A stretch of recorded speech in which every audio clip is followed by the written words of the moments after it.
Hello, my dear. Rhonda Constant, your favorite hometown medium, physical energy healer, oracle card advisor, paranormal investigator, voice for your loved ones. I don't remember if I've read for you before, so I just like to give a little speech. I see, hear, feel, sense, know. They talk to me, but they also show me pictures, and I call it spiritual charades. And I try to describe the picture the best that I can because they never waste a message. They don't waste their energy. So if there's something they show or say and it doesn't make sense now, just keep it in mind because you'll either remember it later, see it later, or somebody else will validate it for you later. Go, oh, I know what he's talking about. This is not an exact science. Sometimes you gotta think outside the box a little bit because they won't give me all the details because the details are none of my business. They give me just enough so you hopefully know what they're talking about. It's their show. I let them run the show within reason. They know what you need to hear, and they're usually pretty good about being nice to me anyway. So we're going to talk to Mr. Williams. Was his name Bill? Now I stink at names. That's for some reason. There's one thing I stink at, and that's names. So he mentions the name Bill, and if his name isn't Bill or you don't know Bill close to you, then it's at least a male name with a B, B-I.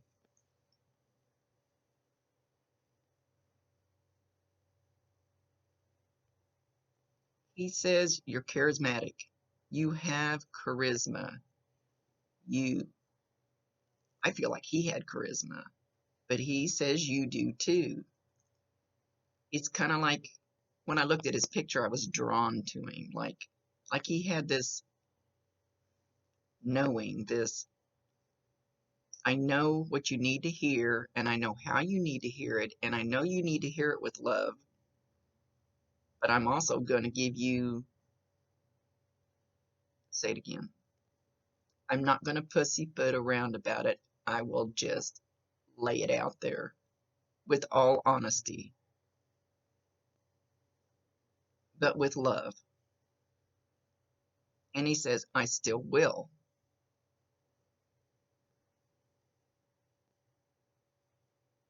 I can hear you, buddy.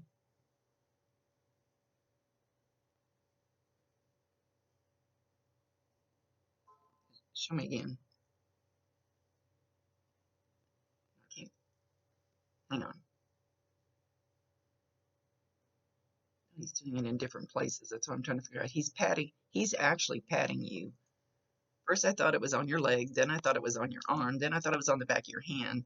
Then it looked like a piece. So you're getting this patting.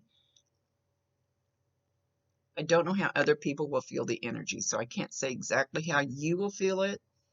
So since we don't have fingers anymore and a hand, it could be just you could just feel something just tapping you, but it's not gonna be like a tapping like this. It's gonna be more like this.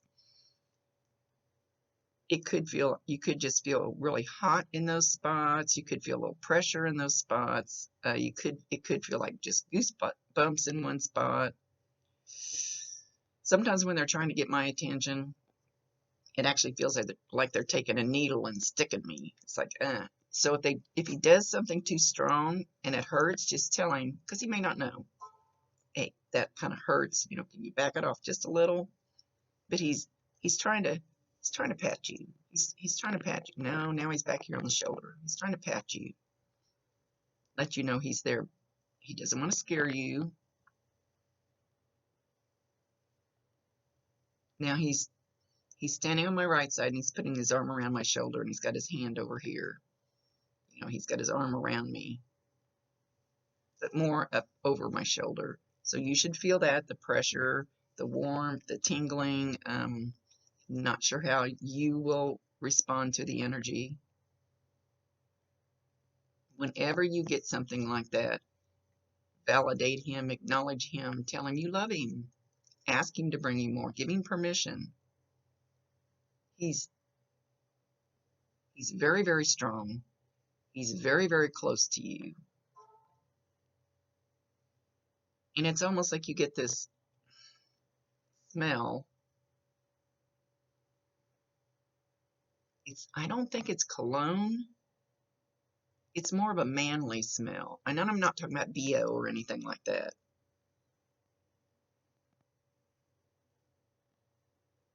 I don't know what this smell is, but I want to say manly smell. I hear the word deodorant. I don't know that that's it. Maybe he wore a certain kind of deodorant that you would associate with him. Whatever that smell is that you would associate with him when you see him, you will smell that every so often. So that's another thing. When you smell that, and you can be in the store, you can be outside, you can be in your house, you'll get that whiff, and he's the first person that pops in your head. Validate him, acknowledge him, tell him you love him. He's a very lovable guy, but very, I don't want to say serious. I want to say, what's the word I want to use? He's not helping me. Very knowing, very matter of fact knowing. Yes, this is what you need to do, and this is how you need to do it. And he's taking out a piece of paper. Why is he taking out a piece of paper? He's writing. Okay, he took out a piece of paper and a pen. He's writing, how do I love you? Let me count the ways. He wants you to write that about yourself, what you love about yourself. He wants you to look within yourself. Look at the good qualities in yourself, and he wants you to write them down where you can actually see them in black and white. He wants you to know your self-worth. You are a beautiful human being. And he wants you to realize that. He wants you to learn that.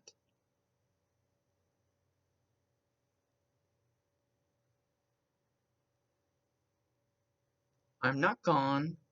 I've just changed form. What did you learn in school about energy and quantum physics? I don't remember learning any of that, but quantum physics, you cannot kill energy. It just changes form.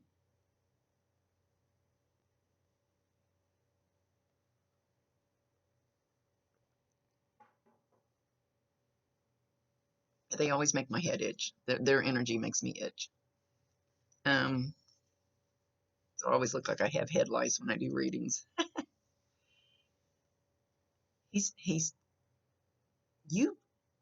You feel him when he's close, but you feel him a little different than most people do. You feel him like an electrical charge. Most people feel him like you know, when somebody walks in the room and you don't hear him or see him, but you just kind of feel somebody's presence, and you turn around and you go, ah, there's somebody there. You feel him, but it's more like I don't want to say static electricity, because I don't know, maybe he does make the hair stand up on your arms or something, but you feel him like some kind of an electrical charge.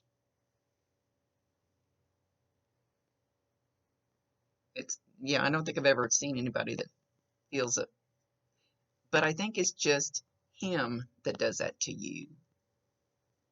I don't think it could be anybody, any of your relatives or anything that step forward, but I think he's just coming across with different energy, which is good. I mean, it's a good thing. There's nothing wrong with it.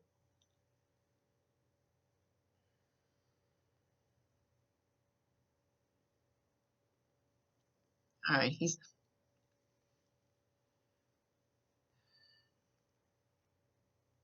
showing like you being in a living room, looking out the window. There's a big tree there. And whether there's a big tree there or not, I don't think this makes any difference. But he says, look out your window. What do you see? What do you see? No. He says, look. No. Look. No. Look. Don't just look out the window. Actually, look at the tree. Look at the grass. Look at the sidewalk. Look at the bird. Now he's showing a leaf. Look at the leaf on the tree. He says you're missing. You're missing it. You're missing life. You know, like, we drive down the road and we just kind of listen to the radio and we don't even see anything around. He wants you to actually look at things. I know I've said that several times. How do we want to say this?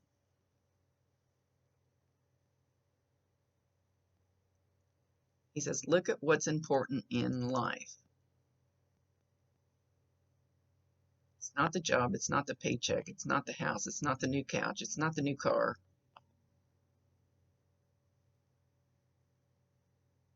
It's not new kitchen appliances.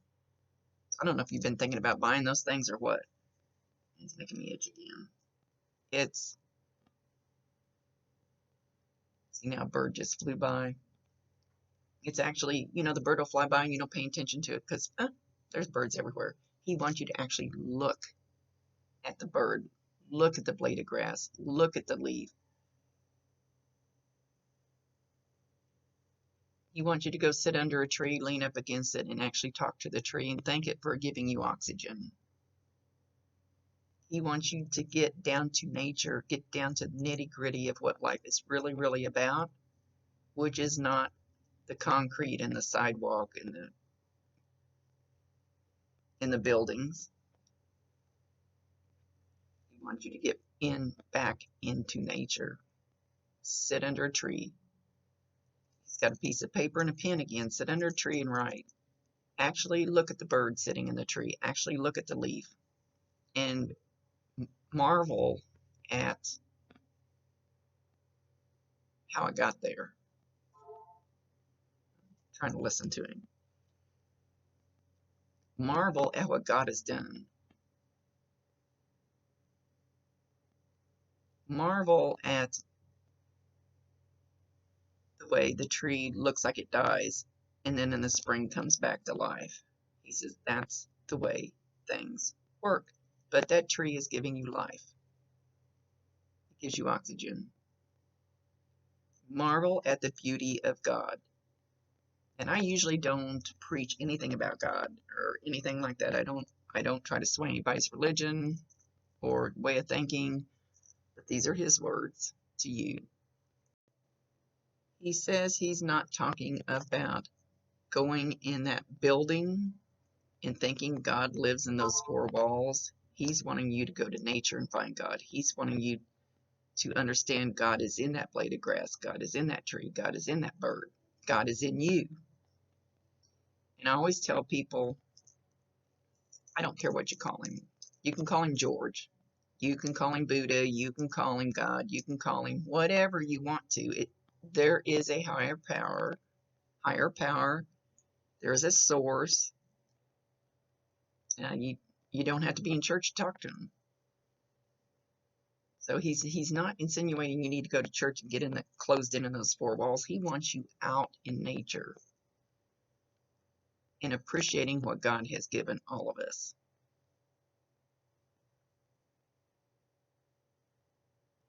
And when you sit under that tree, he will be sitting next to you.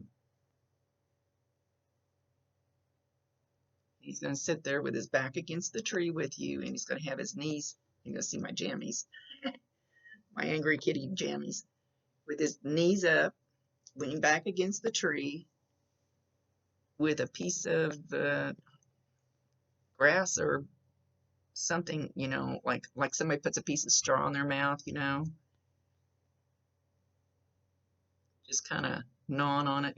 I guess not really gnawing on it. I hope you know what I mean. Kick back, looking at the beauty of the clouds, the sun, how everything works together, how life works together. He says he wants you to learn this. He says this world is not about these big buildings. This world is about love, nature, being able to breathe, being able to love, being right with your soul,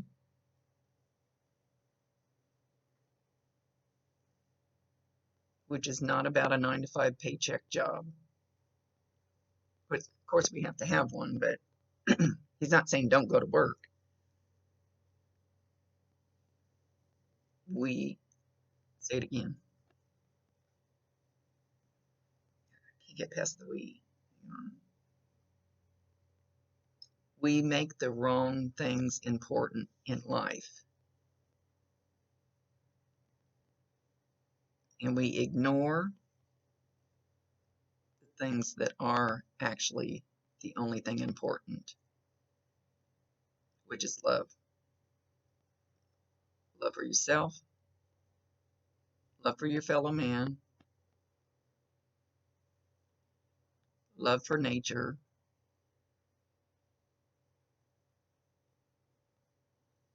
He's got a big smile on his face and he's kind of laughing and he goes, "You can love your car." He said, "You can. That's not a top priority. Do you have a black car, a shiny black car, or did he have one? Or did you recently just spit shine your car because he's showing a dark colored shiny car and he's leaning on it. He's kind of leaning on it, but it's like the sun is reflecting off of it so much. It's so shiny that it would hurt your eyes. Maybe he's telling you to clean your car. I don't know. He's just very, suave is not the word I want to use. Man, I can't come up with the right word. He's not helping me. He says I don't have an ego.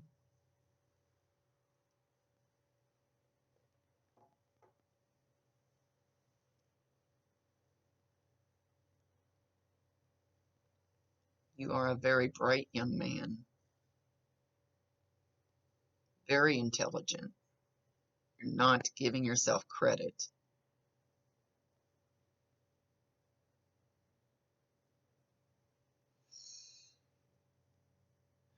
Just let me take a deep breath. You need to take a deep breath.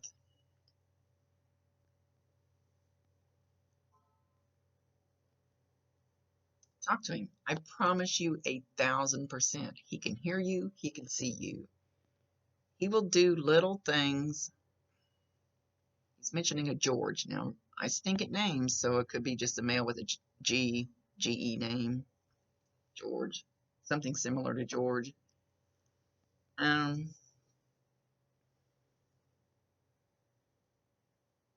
I sing Georgie Porgy Puddin' and Pie. There used to be a rhyme like that when we were mean to the other kids. We would say it to them.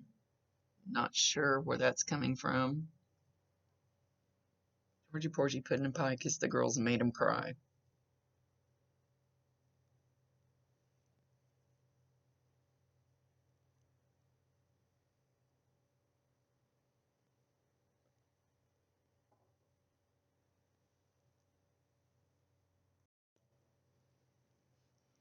He says you feel very lonely, but you're putting yourself in that box.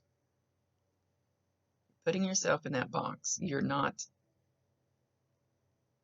getting out.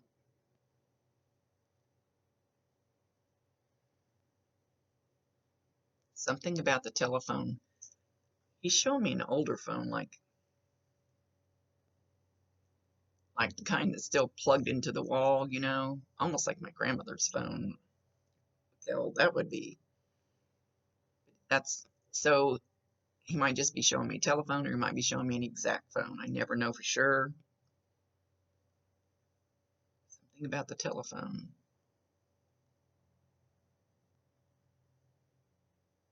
Something about a telephone, but he's not showing a cell phone. He's showing a house phone. Most people don't even have house phones anymore. So, don't know if you have a house phone. You might hear it. It might ring once. If you have a house phone, or maybe he's just showing me a phone and it is your cell phone. But maybe his number might call you. His face might pop up on your phone. He's not being very clear about it. So watch for something to happen with a phone. And know that if that happens, not if, when that happens, know that that's him popping in to say hi.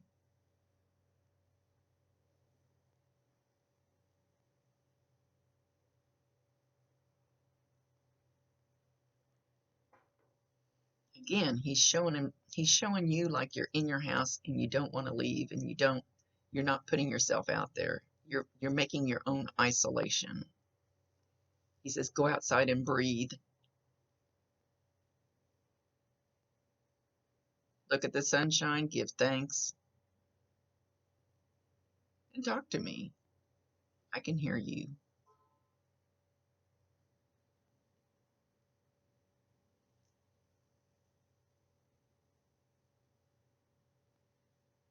Okay, so he's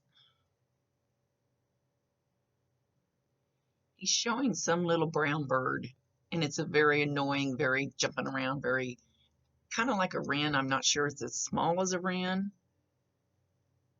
They're little jittery birds, and they chirp and they're very loud and they're very annoying if they sit there. So he's going to send you a little pesky bird, or you just saw one and heard one that was just kind of hanging around and jumping and chirping annoyingly. So again, when that happens, and it doesn't matter if you even see this in a movie or you see it on Facebook or whatever, it's still a sign from him. Validating, acknowledging, telling him you love him, asking him to bring you more, give him permission, invite him to step in. A lot of times they don't want to step forward because they're afraid you're going to think your house is haunted, that there's a demon there. Most of the time when I go to somebody's house and cleanse their house, it's usually grandma and grandpa in there. They're like making little noises or something, trying to let them know they're there. It's usually not as haunted as you think.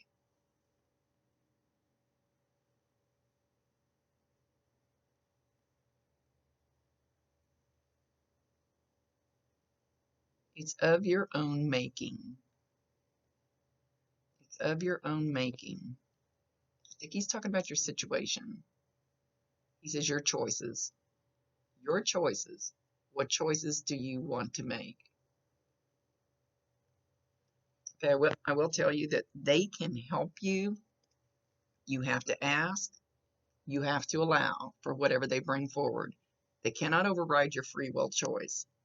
I always say they could bring me the richest, most gorgeous man in the world, and I can decide to be with the guy that drives a trash truck. Now, I'm not saying anything bad about trash truck drivers. We got to have them, but that's my free will choice, and they can't override it. My guides are always up there going, "Oh my God, Rhonda, why are you doing that? We didn't tell you to do that." But they can put things into your path. Ask him. If he can't do it, or put somebody in your path for whatever it is that your heart desires, he can find somebody that can. They can truly, truly help do that. But you have to be willing to accept. It probably won't even be like you picture it, but it will be what you're supposed to do. So asking for help with asking for advice, and then something or somebody will pop forward. Not immediately, probably. Or you'll get a phone call from somebody out of the blue. That's the way it works, if you allow it. And you can trust him.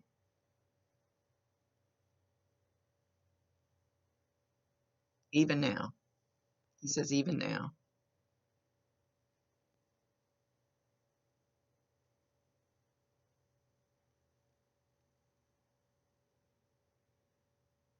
Again, he says you need to get out of the house.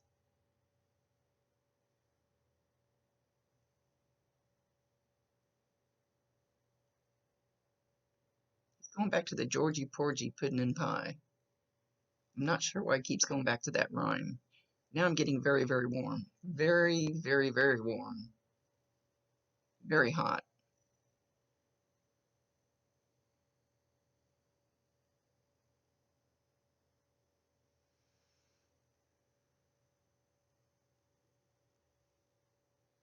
mostly over here. Anything that happens to me during a reading is for you. This is usually where my bob's at.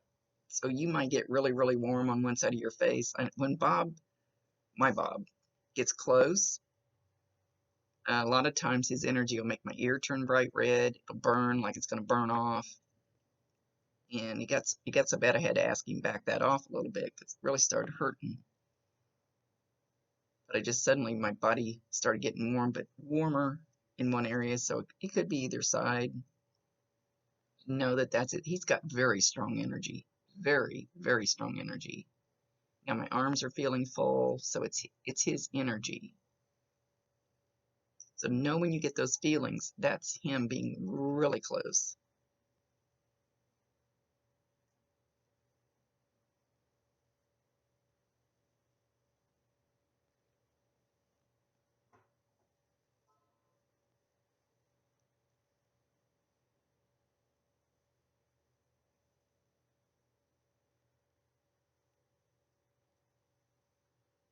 You're a beautiful person. You just don't see it.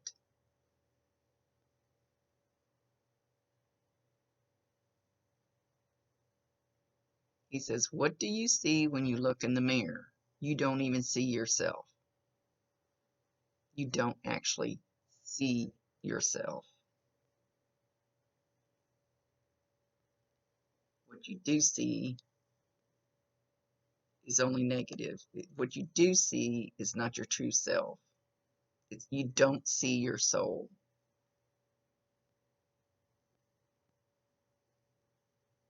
Go outside, breathe. I will walk with you. And he's talking about walking with you. You can try this. Like when I go walking by the river, I ask my Bob to go with me, and I'll hold my hand out. Hold my hand out. Take my hand. Walk with me. And you will actually feel the warmth, the pressure. Sometimes it actually feels like a hand holding my hand, like when you walk with somebody. You'll at least feel this. I can feel it now. He's got my hand. It, like I said, everybody feels the energy different, but it's like almost like there's a ball sitting on my hand. I can feel it.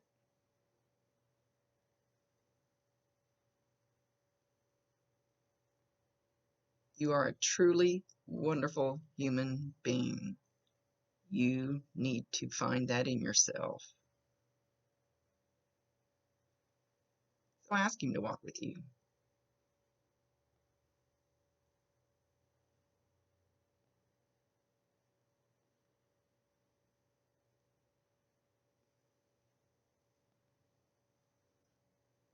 Okay, he says he thinks he's lectured enough for now.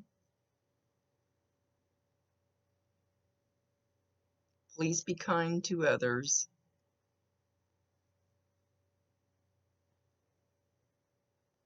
Talking about loneliness, friendship, cake, cake. And he's showing a round cake, a tall round cake. Not sure where that came from in that. Don't forget what God has blessed you with. Stop looking at the negative. Look at what God has blessed you with.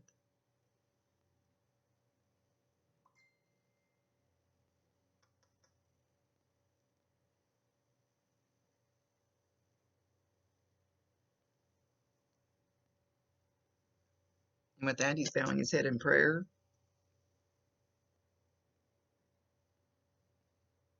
And he says, once you get this stuff down, things are going to open up for you. You have to love yourself first.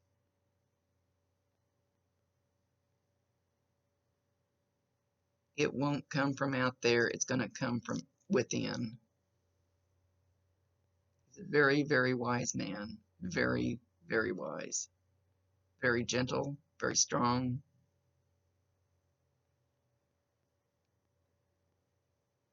And he's still with you. And you'll start seeing that.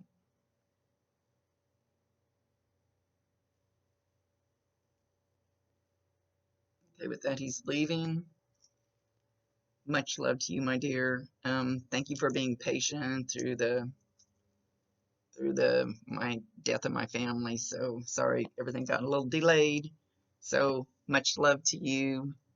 Rhonda Constant, your favorite hometown medium, physical energy healer, oracle card advisor, paranormal investigator, voice for your loved ones. See you later.